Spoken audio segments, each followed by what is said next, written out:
26 November भारतीय लोकशाहीच्या इतिहासातील सर्वात अभिमानाचा दिवस.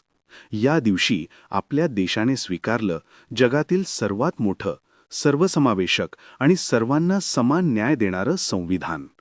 डॉक्टर बाबासाहेब आंबेडकर आणि संविधान सभेच्या अथक परिश्रमातून तयार झालेलं हे महान शिल्प आपल्याला दिलं समतेचा हक्क, स्वातंत्र्याचा हक्क आणि व्यक्त होण्याचं स्वातंत्र्य.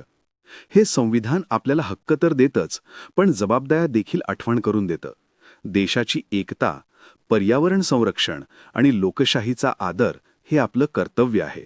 संविधान दिन म्हणजे फक्त स्मरण नाही, तर लोकशाहीला जपण्याची आणि न्याय, स्वातंत्र्य, बंधुता या मूल्यांना पुढे नेण्याची नवी प्रतिज्ञा. भारतीय संविधान आपल्या स्वप्नांचा पाया आणि आपल्या भविष्याची दिशा. संविधान दिनाच्या हार्दिक शुभेच्छा.